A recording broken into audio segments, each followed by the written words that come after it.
2학기 첫 수업 시작합니다. 연련사항에 대해서 공부하도록 할게요. 2학기에도 여러분들은 드높은 이상과 드넓은 창발을 발휘했으면 좋겠습니다. 먼저 온도와 열을 구분할 수 있어야 되는데요.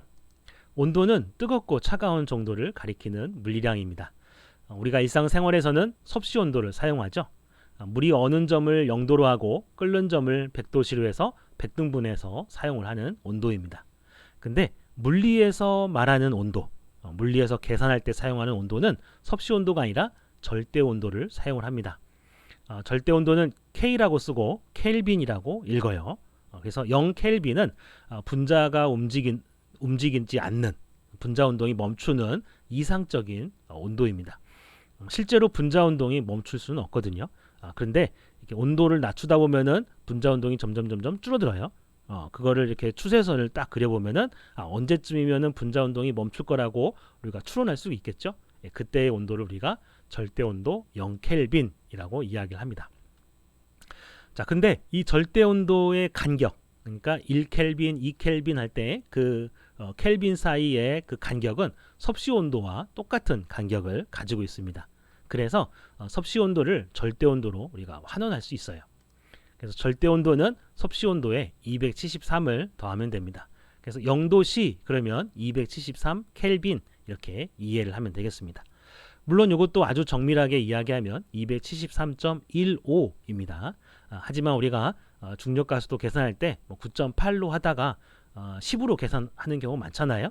그것좀 비슷하게 273.15 이러면 좀 계산하기가 불편하니까 그냥 우리는 273으로 하겠습니다. 자, 그래서 섭씨 온도가 주어지면 273을 더해서 절대 온도로 환산한 다음 그 절대 온도를 물리적으로 계산을 해줘야 됩니다. 오늘 배우게 되는 내용에서는 그걸 크게 신경 쓰지 않아도 돼요. 왜냐하면 온도의 변화에 집중을 갖거든요. 그거는 절대 온도든 섭씨 온도든 큰 차이가 없기 때문에 똑같기 때문에 괜찮아요. 근데 다음 주에 배우게 될 연력학 법칙에서는 이걸 주의하지 않으면 답이 엉뚱하게 나옵니다. 그래서 매우 중요하게 구분할 수 있어야 돼요. 자, 온도와 같이 여러분들이 헷갈리는 개념이 하나 있는데 그게 바로 열입니다. 요거를 구분해야 되는데요. 열이라고 하는 거는 에너지의 일종이에요. 물질의 상태를 변화시키기도 하죠. 같은 0도씨인데 얼음을 물로 바꾸기도 하죠. 또는 물을 수증기로 만들기도 합니다. 이렇게 상태를 변화시키는 원인이 되기도 하고 또 일반적으로는 온도를 변화시키는 원인이 되기도 합니다. 온도와 열이 조금 비슷한 개념이기 때문에 헷갈릴 수도 있어요. 근데 이 둘을 구분 좀 할 수 있어야 되겠습니다. 여기에 모닥불과 소녀가 들고 있는 나무 막대가 있죠. 이 소녀가 이 모닥불에서 나무 하나를 방금 집어들었어요. 이 모닥불의 온도와 나무까지의 온도를 비교하면 어떨까요? 방금 모닥불에서 꺼냈으니까 그전에는 항상 모닥불하고 같이 있었잖아요. 그죠? 그러니까 온도는 서로 같아요. 자, 그런데 누가 더 열 에너지가 많을까요? 그렇죠. 모닥불이 훨씬 더 열 에너지가 많습니다. 나뭇가지로는 몸을 따뜻하게 하기가 쉽지 않지만 모닥불로는 충분히 가능하죠. 그만큼 열 에너지가 많기 때문에 그래요. 그래서 온도는 같지만 열 에너지는 다를 수 있다는 거. 그래서 온도와 열은 조금 달라요. 그러니까 질량과 무게처럼 그런 개념이라고 생각하면 좋을 것 같습니다. 그래서 이 열에 의해서 온도가 변하는데 똑같은 열을 주어도 어떤 건 온도가 많이 변하는 게 있고 온도가 조금 변하는 게 있겠죠. 그래서 이 둘을 구분하기 위해서 연용량이라고 하는 물리량을 정의해서 사용합니다. 연용량은 물체의 온도를 1켈빈만큼 올리는 데 필요한 열량이다. 이렇게 정의되고요. 기호로는 C, 대문자 C를 사용합니다. 그래서 델타 T분의 Q 이렇게 사용하고요. 단위는 칼로리 퍼 켈빈을 사용하죠. 도시가 아니라 켈빈입니다. 물론 도시로 써도 뭐 크게 문제는 안 돼요. 자, 그래서 이 연용량이라고 하는 물리량이 있는데 이걸 바탕으로 우리가 열 에너지를 쓸 수가 있겠죠. Q는 C 델타 T 이렇게 쓸 수 있습니다. 그래서 열 에너지는 이 칼로리라고 하는 단위를 사용을 하고 있고요. 요거는 비유하자면 F는 ma처럼 생각하면 돼요. 그러니까 힘에 의해서 가속도가 생기잖아요. 열에 의해서 온도가 변합니다. 근데 힘을 줬을 때 가속도가 다 똑같은 게 아니에요. 어떤 거는 가속이 잘 안 되고 어떤 건 가속이 잘 됩니다. 가속이 잘 되는 건, 가속도가 큰 거는 질량이 작은 거죠. 같은 힘을 줬을 때. 여기서도 마찬가지입니다. 똑같은 열을 주었을 때 온도가 많이 올라가요. 그거는 열 용량이 작은 겁니다. 그리고 똑같은 열을 줬을 때 온도가 잘 안 올라가면 그건 열 용량이 큰 거예요. 그래서 이거를 열 용량이라고 부르는 거는 이게 그릇처럼 생각하면 조금 더 와닿을 것 같아요. 열이라고 하는 걸 부어요. 그러니까 물을 붓듯이 열을 부어요. 근데 이 눈금이 올라가는 거야. 근데 그 눈금이 용량이 큰 건 잘 안 올라가요. 그리고 용량이 작은 건 금방 눈금이 올라갑니다. 열 용량, 그런 개념이라고 하는 거 기억하면 좋겠습니다. 자, 근데 이 용량이라고 하는 건 질량하고도 관련이 꽤 깊거든요. 그래서 똑같은 물질을 하더라도 질량이 많으면 우리가 가열해서 온도를 높이기가 어렵겠죠. 그래서 이 질량을 또 통제를 해줍니다.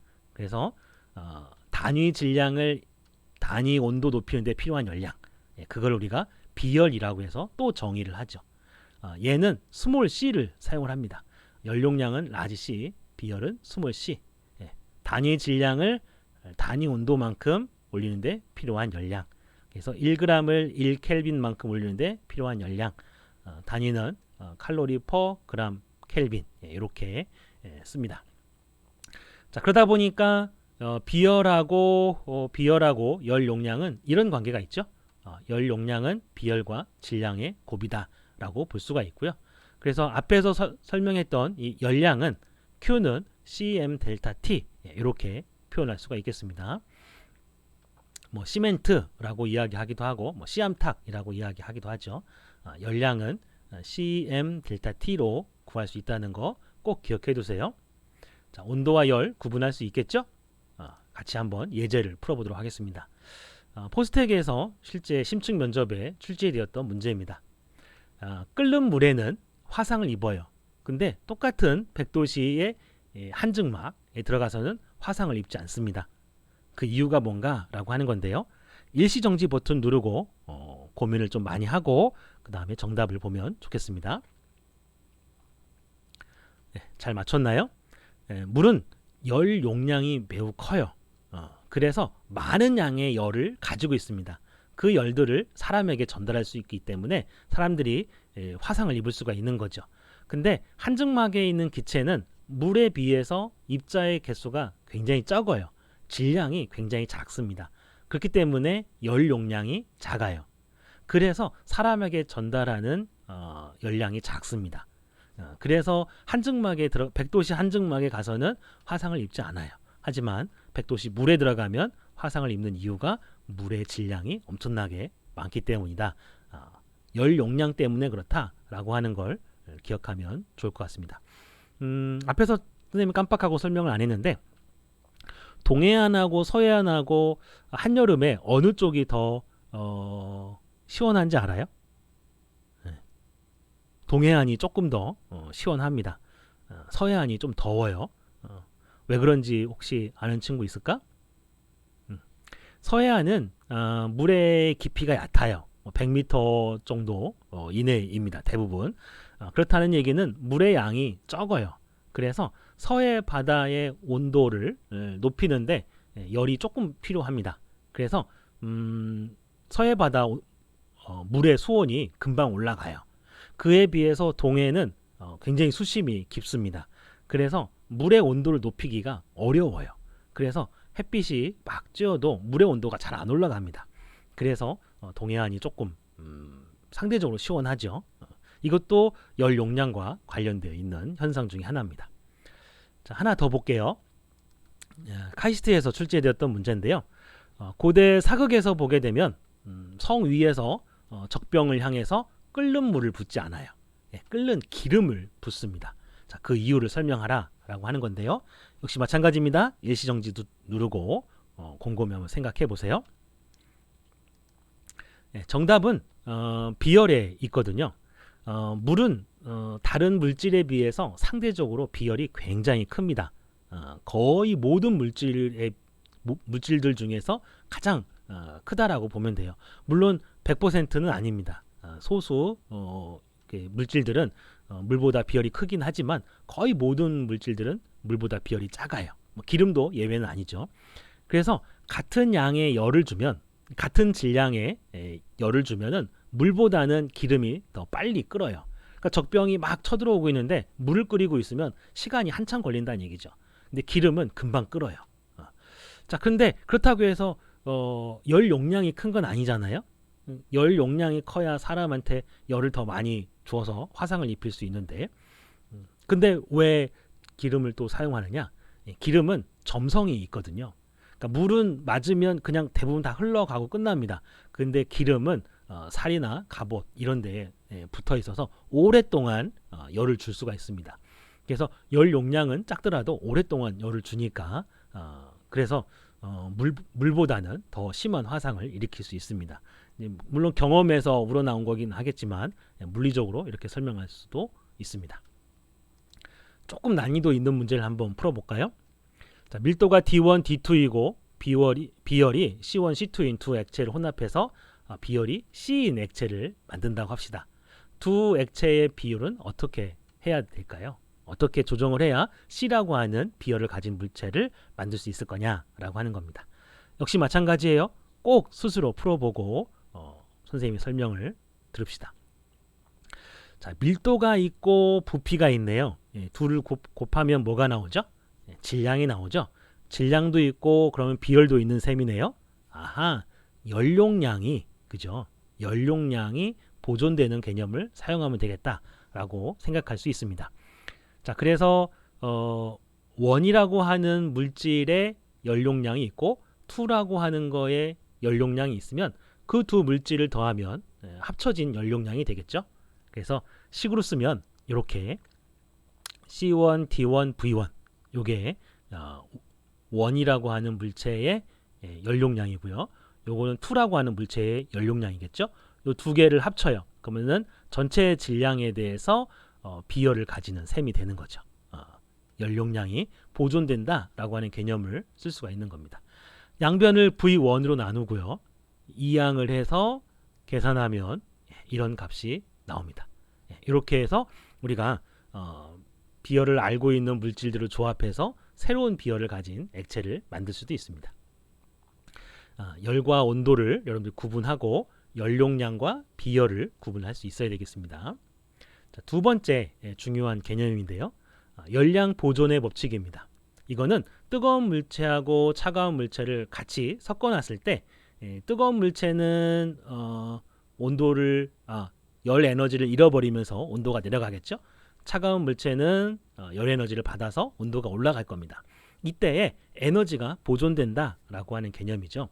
그래서 고온의 물체가 잃어버린 열량하고 저온의 물체가 얻은 열량은 같다라고 하는 겁니다. 보통은 이 실험을 열량계라고 하는 속에서 실험을 합니다. 열량계는 단열이 아주 잘 되는 그런 상자 같은 거다라고 생각하면 돼요.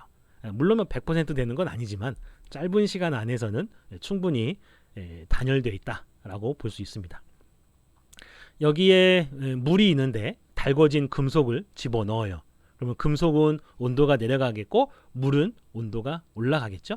이때에 금속이 잃어버린 열량 Cm 델타 T하고 물이 얻은 열량 Cm 델타 T가 서로 같다라고 하는 겁니다.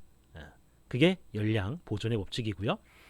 참고로 물의 비열은 굉장히 크다라고 이야기했었죠. 다른 물질보다 1 칼로리 퍼 그램 켈빈 이렇게 알고 있으면 되겠습니다. 그러니까 다른 물질들은 1이 아니라 뭐 0.5, 0.3, 0.2, 0.05 뭐 이런 식으로 된다 생각하면 되겠죠. 자, 그러면 비열이 굉장히 큰 물하고 금속하고 두 개를 이렇게 섞어 놓으면 금속은 뜨거운 금속은 온도가 내려가고 차가운 물은 온도가 올라갈 거예요. 자, 근데 누가 더 온도 변화가 심할까요? 그렇죠. 비열이 작은 쪽이 온도 변화가 더 심합니다. 그래서 보면 물은 온도가 이렇게 조금 올라가고요. 그 다음에 금속은 이렇게 많이 온도가 변하는 이유가 거기에 있는 거죠. 자, 근데 주의해야 될 점이 있습니다.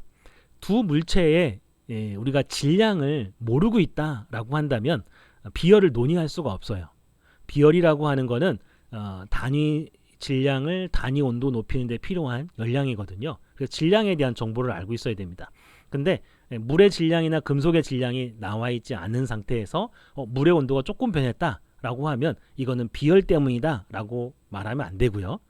요거는 물의 연용량이 크기 때문이다라고 이야기를 해야 됩니다. 용량이 크면 똑같은 열에 대해서 온도 변화가 작다고 그랬죠. 그러니까 금속이 잃어버린 열하고 물이 얻은 열하고 똑같아요. 똑같은 열에 대해서 열 용량이 크면 온도 변화가 작은 거죠. 그래서 열 용량이라고 이야기를 해야 됩니다. 물론 질량이 주어진다고 한다면 비열을 우리가 논의할 수 있겠죠. 근데 질량이 안 주어지면 열 용량만 우리가 알 수 있다는 사실을 꼭 유념해야 되겠습니다. 요거를 좀 확장해서 이런 문제도 한번 풀어볼 수 있습니다. 상온에 물이 있는데 거기에 100도씨로 달궈진 금속 A를 넣고 금속 B를 넣어요. 그랬더니 금속 A를 넣은 물은 이렇게 변하고 금속 B를 넣은 물은 이렇게 변합니다. B가 물의 온도가 더 조금 변했죠. 그럼 금속 A하고 B하고 물론 여기서는 이제 질량은 다 똑같다고 가정을 하고 어느 쪽이 더 비열이 클까라고 이제 물어보는 겁니다. 그러면 일반고에서 이런 걸 물어보면은 B가 더 비열이 크다라고 답변하는 학생들이 꽤 많거든요. 근데 그렇지 않습니다. 왜냐하면 지금 여기에 나와 있는 건 물의 온도 변화거든요. 물이 온도가 이렇게 올라간 거잖아요. 근데 물어본 거는 금속의 비열을 물어보고 있죠. 그러면 금속의 온도를 추정해야 됩니다. 똑같은 100도의 금속이라고 한다면 A는 이렇게 변했을 거고 B는 이렇게 변했겠죠. 이걸 써볼게요. 여기에서 A는 이렇게 변했을 거고 B는 이렇게 변했을 거겠죠. 그러니까 금속의 온도 변화를 놓고 보면은 누가 더 온도가 많이 변했냐면 B가 더 많이 변했죠. B가 비열이 작은 겁니다. A가 비열이 큰 거고요. 이렇게 구분을 해야 됩니다. 네. 이렇게 해서 우리가 열량 보존의 법칙을 쓸 수가 있고요.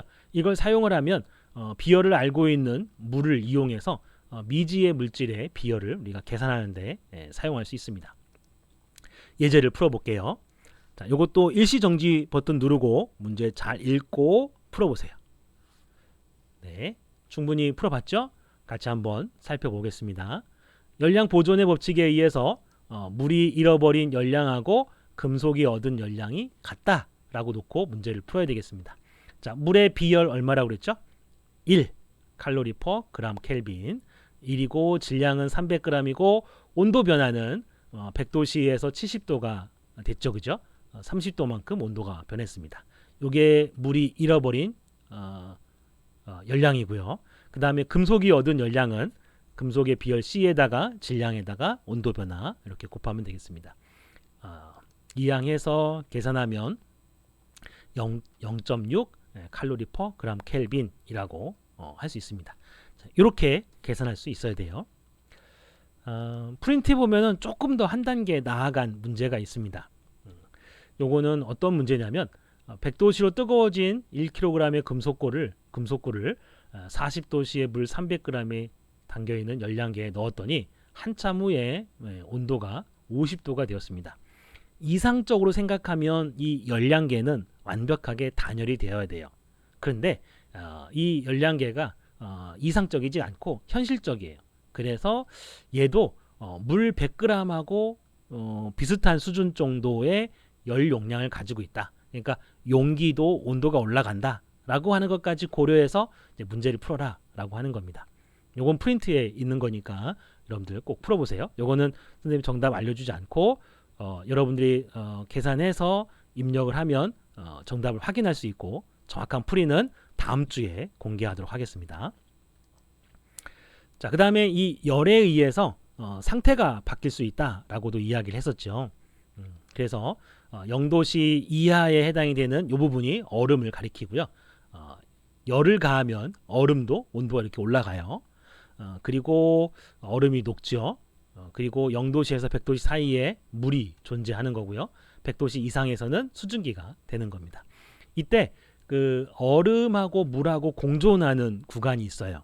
바로 여기서부터 여기까지 이 구간인데, 이때는 열을 가해도 온도가 올라가지 않습니다. 그러니까 똑같이 0도씨 얼음이 0도씨 물로 바뀌는 거죠.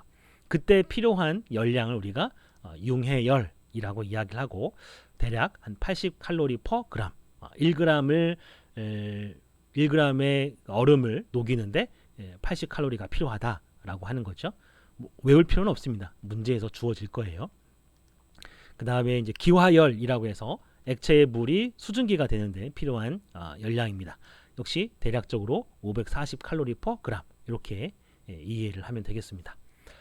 프린트에 이거와 관련된 문제도 있어요. 그래서 열량 보존의 법칙하고 융해열, 기화열까지 융합해서 문제를 푸는 거죠. 그래서 얼음이 물이 될 때는 융해열이 필요하고요, 그죠? 그리고 또 물이 가열하면 온도가 막 올라가겠죠. 수증기도 마찬가지입니다. 수증기가 열을 잃어버리게 되면 물이 되는 거죠. 그리고 난 다음에도 또 열을 잃어버리면 또 온도가 내려갈 거예요. 이거를 고려해서 최종 온도를 구해봐라 라고 하는 거죠. 그래서 온도가 하나는 떨어지고 하나는 올라가고, 중요한 건 주고받는 열량은 같다 라고 하는 걸 사용하면 되는 거죠. 이것도 한 단계 조금 더 진일보한 거예요. 충분히 풀 수 있을 거라고 생각을 합니다. 자, 세 번째 여러분들이 알아야 될 겁니다. 우리가 첫 번째 했던 건 열과 온도를 구분하는 거죠. 연용량과 비열을 구분하는 걸 포함하고 있습니다. 두 번째 배웠던 거는 열량 보존의 법칙이었고요.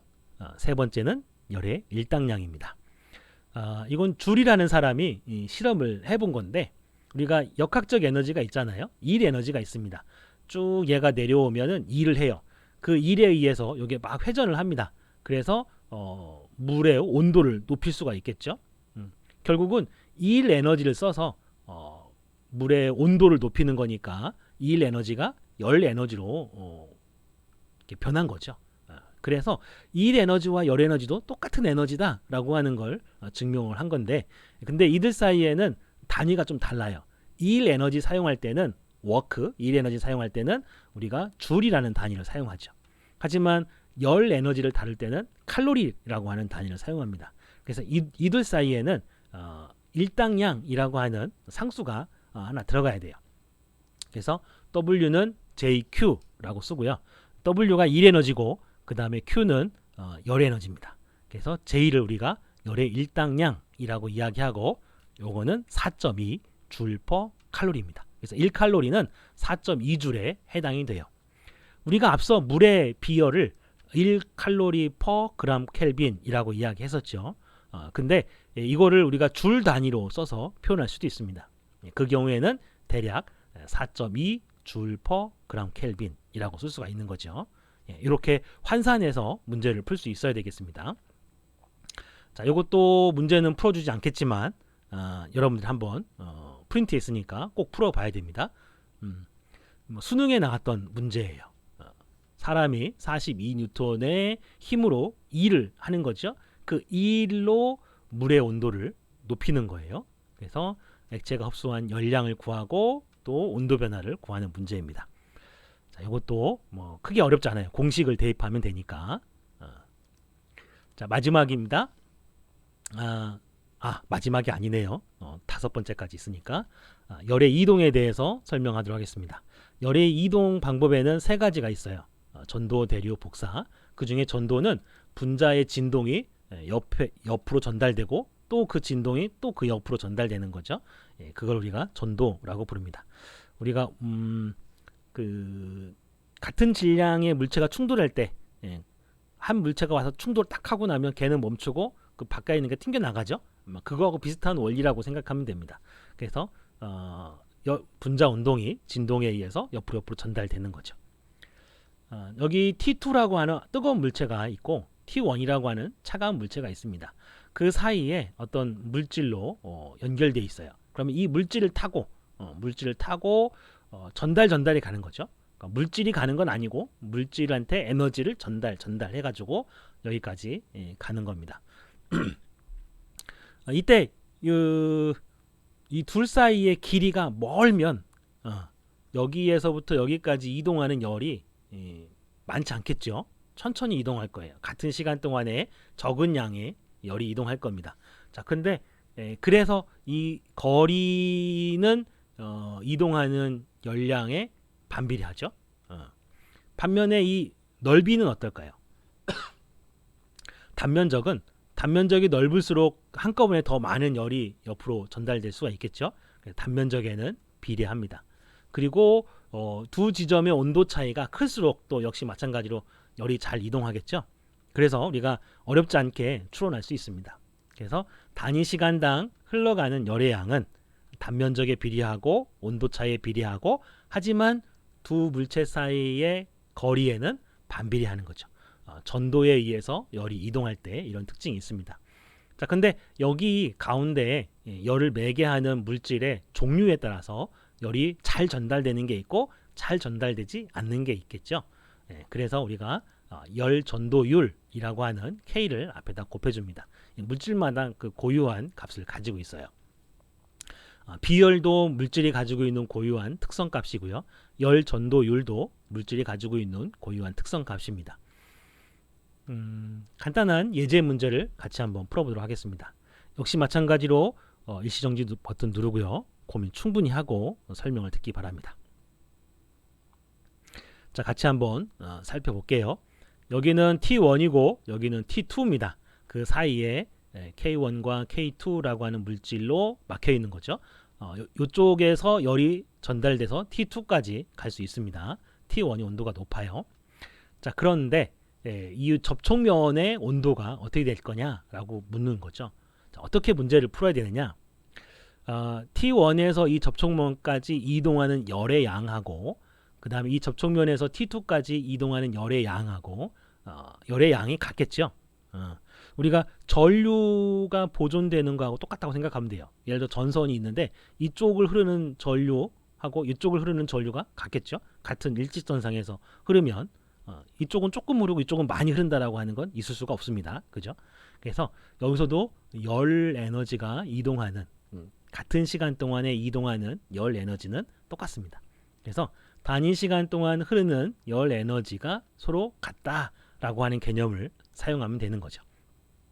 그래서 여기는 T1이고 여기 물체의 접촉면을 T라고 하면 여기 온도 차가 되겠죠.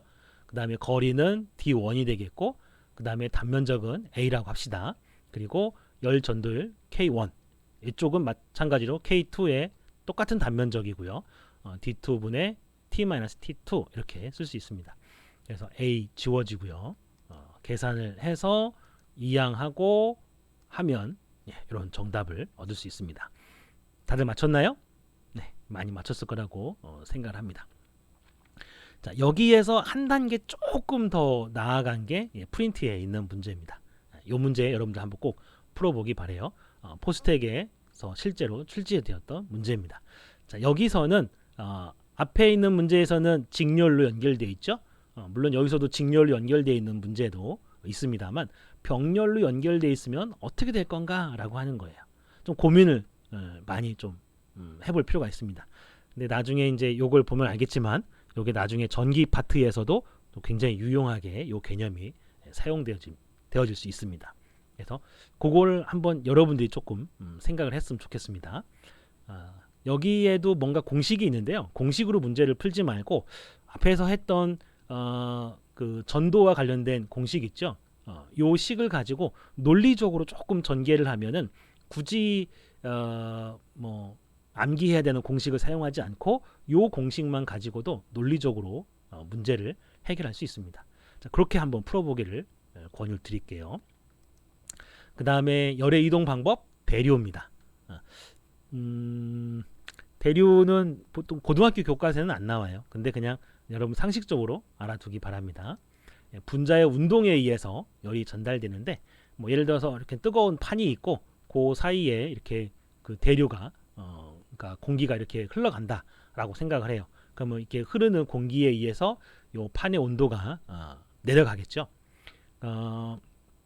보통 유체들이 그러니까 공기를 비롯한 유체들이 이렇게 움직일 때는 접촉면에서는 마찰이 커서 속도가 느리고 접촉면에서 멀어지면 멀어질수록 속도가 빨라요. 그래서 이거는 속도를 나타내는 그래프이고요.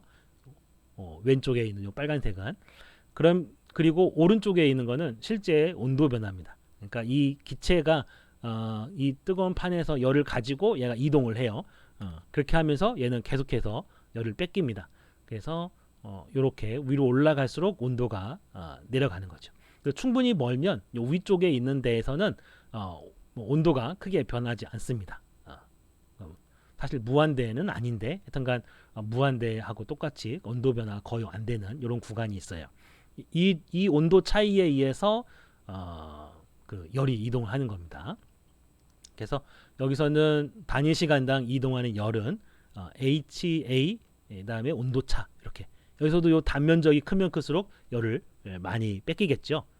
그리고 H라고 하는 건 대류 열 전달 계수입니다.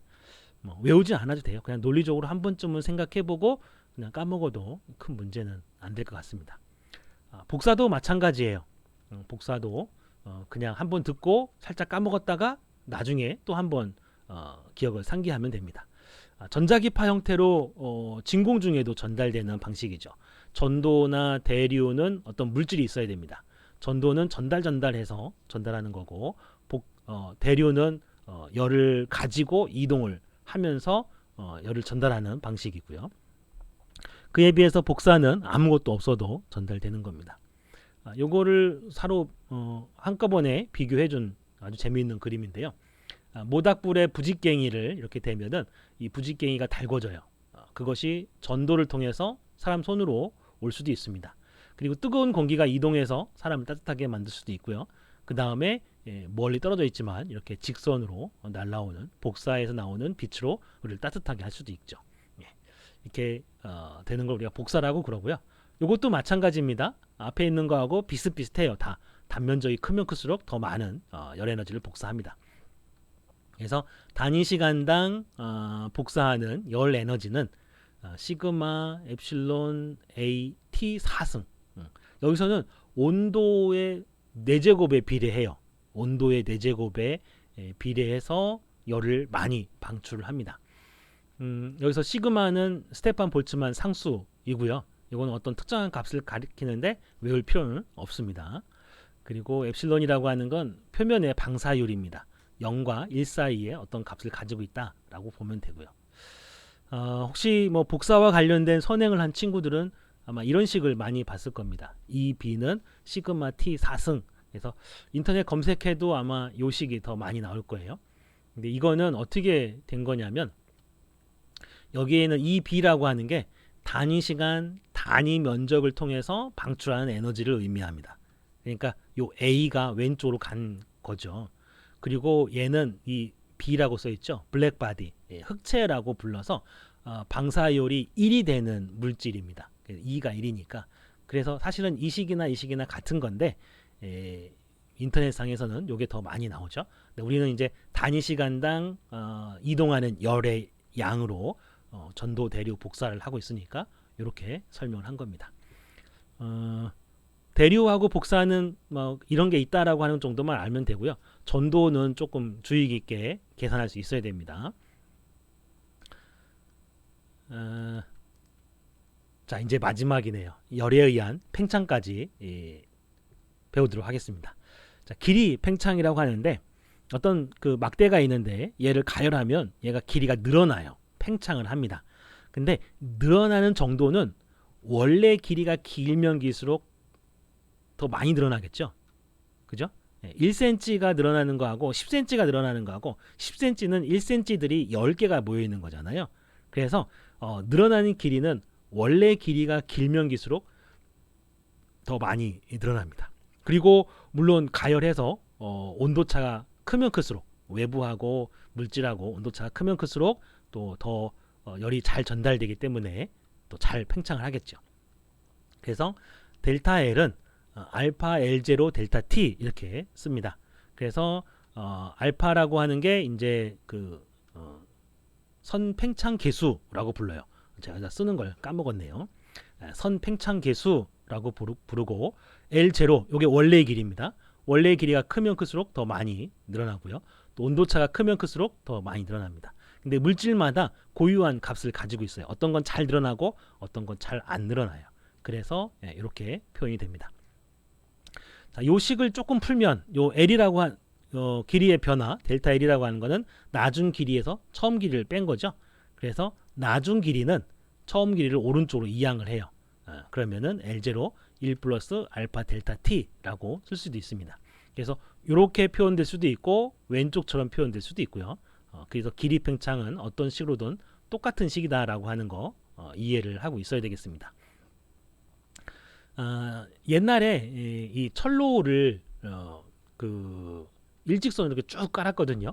그랬더니 한여름에 온도가 막 올라가니까 이게 팽창을 해가지고 철로가 이렇게 휘어요. 그래서 아주 옛날에는 이렇게 만들었는데 지금은 이 철길과 철길 사이에 보면 작은 틈이 있습니다. 그래서 이게 한여름에 이게 팽창을 해도 괜찮게끔 이렇게 만들어 놓은 거죠. 그래서 기차를 타면 덜그덕 덜그덕 덜그덕 하는 게 있어요. 지하철은 이게 조금 많이 덜한 편입니다. 왜냐하면 얘는 땅 속에 있어서 잘 팽창을 잘 안 하거든요. 근데 기차 같은 경우는 타면 덜그덕덜그덕 하는 이유가 바로 이런 이음새 때문에 그래요.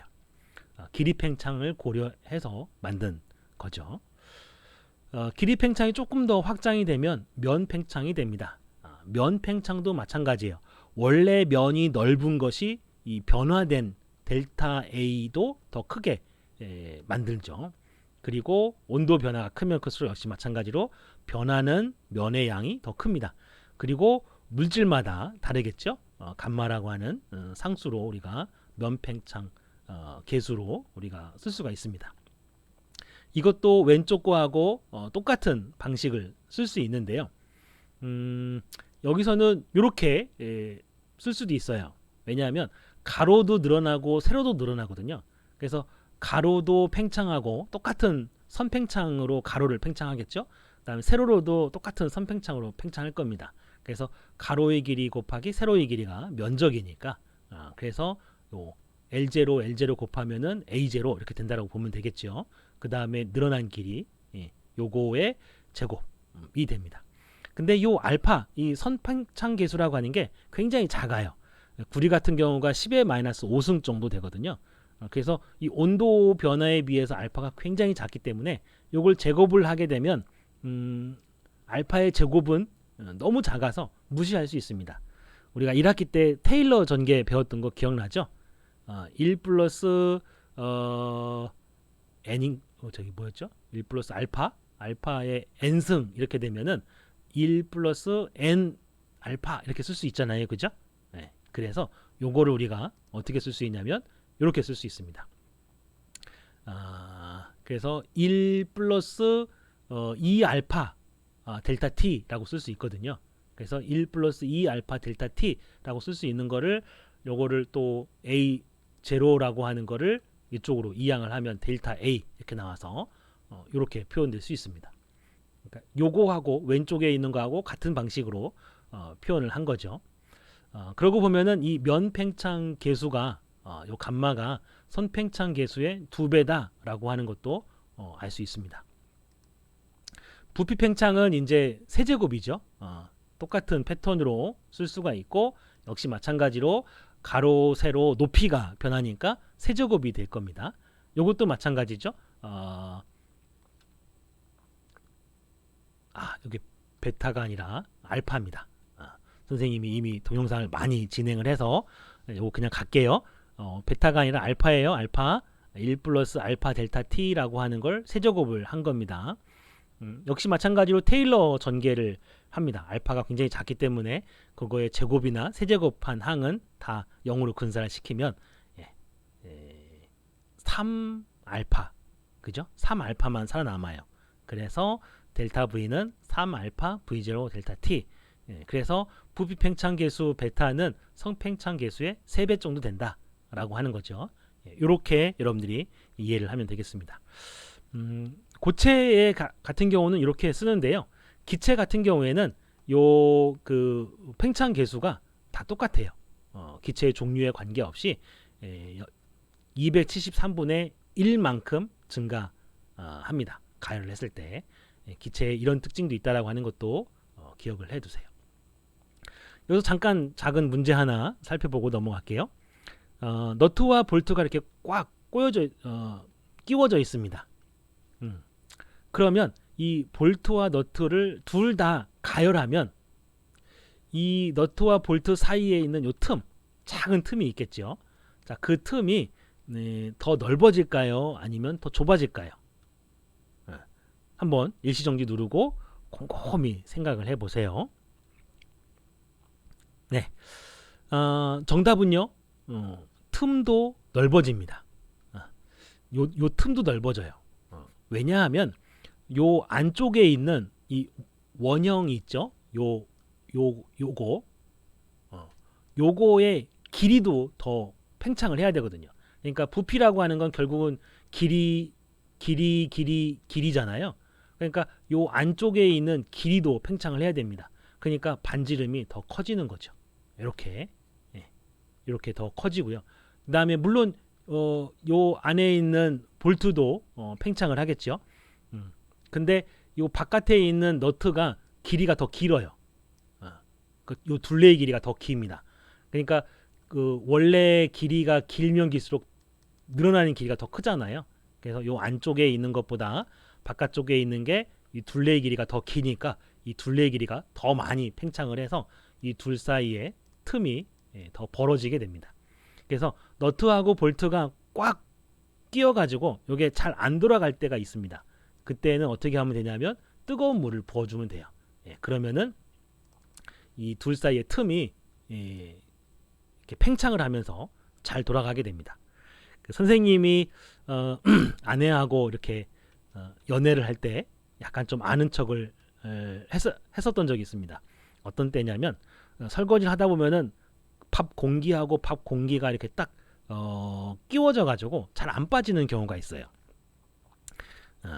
마치 이제 그 사이가 이제 공기가 희박해 가지고 진공처럼 돼 가지고 잘 안 빠지는 경우가 있는데 그럴 때 도와달라고 하더라고요. 그래서 제가 어떻게 했냐면 힘으로 한 게 아니라 뜨거운 물을 부었죠. 따뜻한 물을 이렇게 한동안 이렇게 뿌려주면은 그러면 이제 그 틈이 팽창을 해요.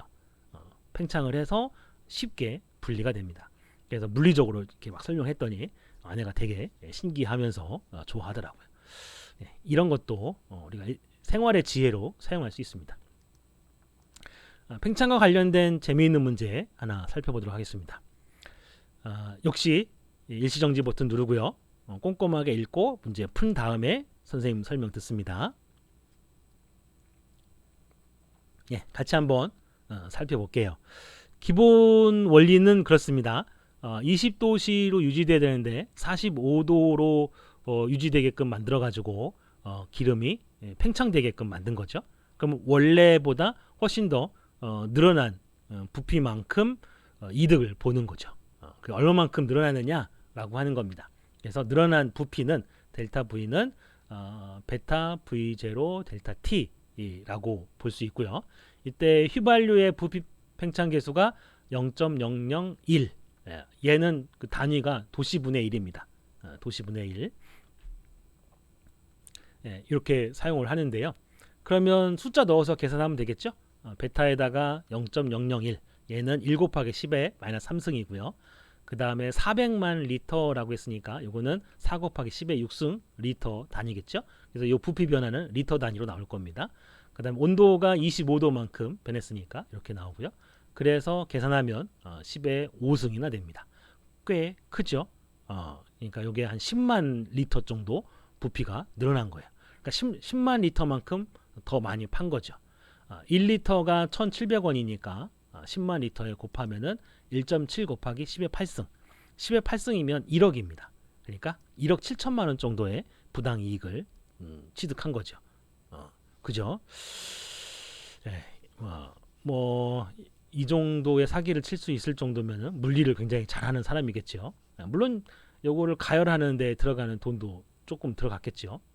근데 아무튼 이렇다. 이런 거 계산할 수 있다라고 하는 겁니다. 자, 이 문제도 한번 풀어봤으면 좋겠습니다.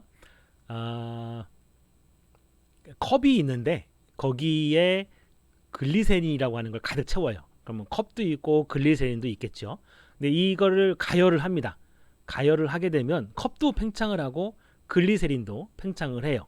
근데 누가 더 많이 팽창을 하냐면 글리세린이 더 많이 팽창을 합니다. 더 많이 팽창해요. 얘는 10의 4승이고 얘는 10의 5승이잖아요. 그러니까 글리세린이 넘치겠죠. 얼마만큼 넘칠 거냐라고 하는 걸 계산하는 문제입니다. 한번 풀어보세요. 앞에 있는 것보다 조금 더 진이. 네. 그래서 계산하고 오늘 수업 마치도록 하겠습니다. 감사합니다.